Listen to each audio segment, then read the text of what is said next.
Alright, so I'm going to replace the cartridge in this faucet. It's a Moen.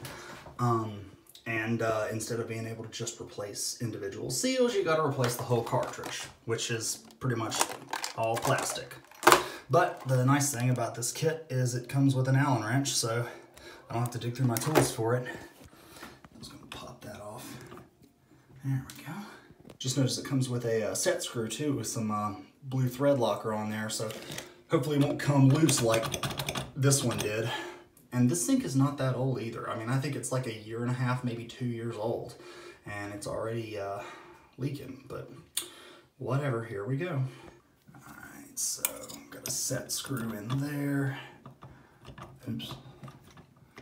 Feels like it's already out actually, 'cause it's so wobbly. Must be. Okay, so apparently the Allen wrench that comes with it fits the new set screw, but not the old one. So here's mine that I had to dig out of my toolbox. Anyway, it's not even the same length. I'm starting to wonder if I might have gotten the wrong cartridge. If I did, I'm going to be pissed because I used Moen's own identifier and found a picture of this faucet specifically. Yeah, it's definitely the wrong one because this is the one that was in the package, if you can see through the shrink wrap. Like, what are they afraid of, it going bad, like food or something? Oh no, my cartridge is gonna spoil! But anyway, you can see clearly this is not the right one. Back to Lowe's. Okay, let's try this again.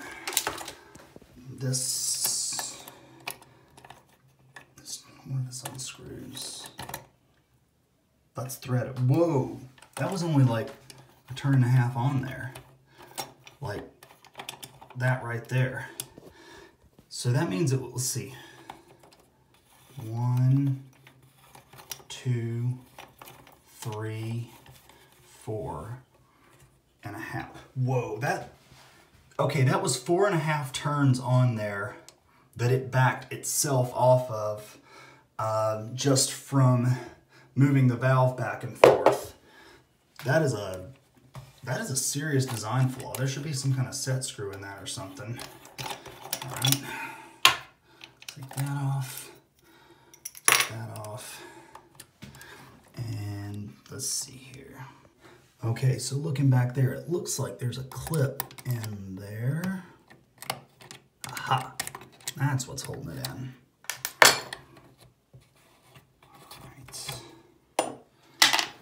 Cool, there's the valve. All right, so from the instructions that came with the new one, it looks like you pull it out with pliers, put it on that brass part right there. Okay, that's not working. Okay, I just noticed something on that bottom row about turning it 180 degrees to the right. So let's try that.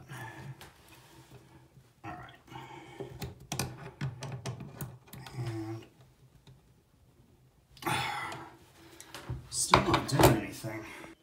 I'm looking at the new cartridge, and that's where the lock ring goes. And you can see the 2 tabs on top of it down there. I wonder if there's anything under this washer. There's no hole there either, that's different. All right, I just had to use some brute force on it. Get a good grip on it with these pliers and just pull. So there's the old one. Okay, so when I pulled the old cartridge out, there was a bunch of like dirt and crap that I couldn't even get to in the first place that fell down in there. So I'm gonna try something, see if I can flush it out. I'm gonna take off this screen right here. And I think, unless I'm badly mistaken, I think I can probably pour some water down there and at least get it out of the sealing area. And then run some more water through it after I get the cartridge fully installed, because I don't want it to get just caught up and backed up on this screen. So let's see if this works. Oh yeah.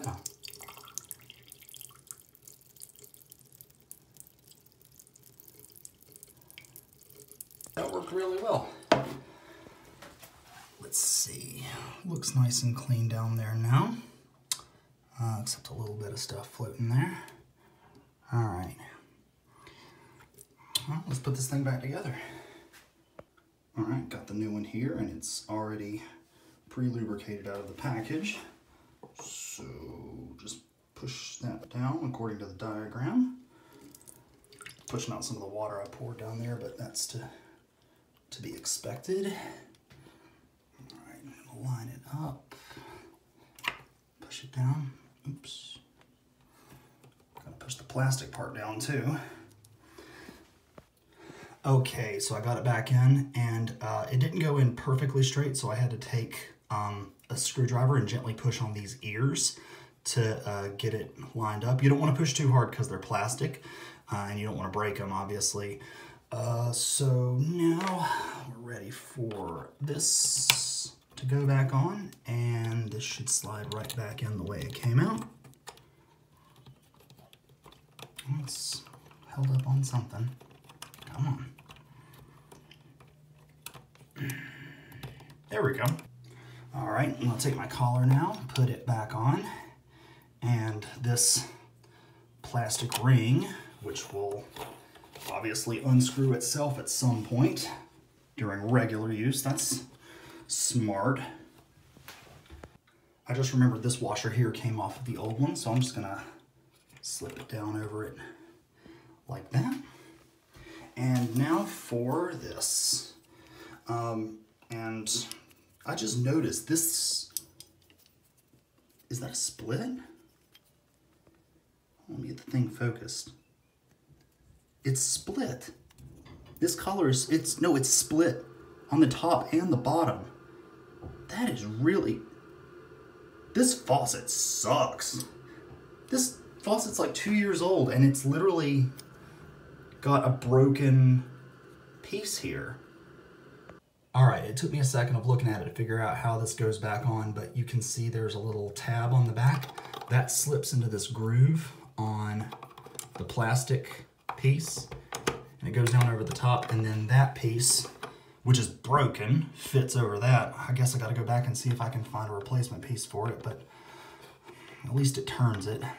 And actually, looking at that design, that tab directly engaging that plastic collar, that will actively cause this plastic ring to back its way off. That is a really big design flaw. There should be some kind of like set screw under here or something.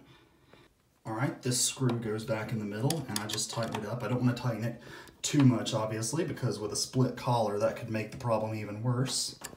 But that's back on there now, so I'm just gonna put the handle back on and this screw back in it, and it'll be ready to test. All right, so we'll put the handle on top of that. There it goes. I felt it settle into its notch. And I wonder if I can start it with my fingers. Oh yeah, there's plenty of thread, so I can actually get it started with my fingers. All right, I just felt the threads grab. All right. There we go. It's not the easiest thing to do one-handed. All right, I'm gonna put the phone down, and I'll pick it back up once I've got this screw in. I've got the screw in. I'm just gonna pop this little plastic trim cover back onto it, like that. And I just noticed it actually has a little bit of blue on it for the cold side. So I guess that's a manufacturing defect. I guess it's supposed to be half blue and half red. Come on, Moen. All right, I'm gonna turn the shut-off valves back on, and I'm gonna leave this off for the test because I know there's probably still some junk in there that needs to flush through. So I'm gonna open up the valves under the cabinet and let's see how this works. All right, the valves are on, and there's no leak. Well, that's sprayed out. Yeah, I'm glad I left the little screen filter off. I think I'm gonna let that run for a second. While it's running, I'm gonna try and clean some of this crap off this screen. It's not really a big deal, but I mean, I might as well do it, right? Looks better. All right, I'm gonna put the little screen and aerator back on. You only just need to put it on finger tight. All right, yay. So the two main takeaways from this are, if you have a Moen faucet, you can't just go on the online identifier, because I found a picture of a visually identical faucet, and it had the cartridge that you saw at the beginning of the video, and it turned out to need this one. So definitely pull the faucet apart before you go to the store, so you don't have to go twice. And the second thing I learned is, if you don't have a Moen faucet, don't buy one, because this one is really badly designed. But anyway, it's fixed, and I guess I'll be okay for the next 2 years or so until it breaks again. The sign at Lowe's said, "Buy it for looks, buy it for life." The life of what? A hamster? Literally, I had a hamster that lived longer than this thing survived. So come on, Moen, get it together. If you're going to be charging $160, $170 for something, make it work. Let me just point out one final thing. Moen does actually know how to make a faucet that lasts, because they made this one. And this one is from sometime in the late 90s or thereabouts. It's a design they no longer make. So it's clear, because this one has no problems, never had any problems with leaking, ever. Everything on this is completely original. So Moen knows how to make a faucet good, but it's apparent that in the past few years, they have shifted their priorities from making faucets that are good, like this, to making their new stuff, which is cheap. And when I say cheap, I mean cheap to produce, not cheap to buy, because they're definitely not that.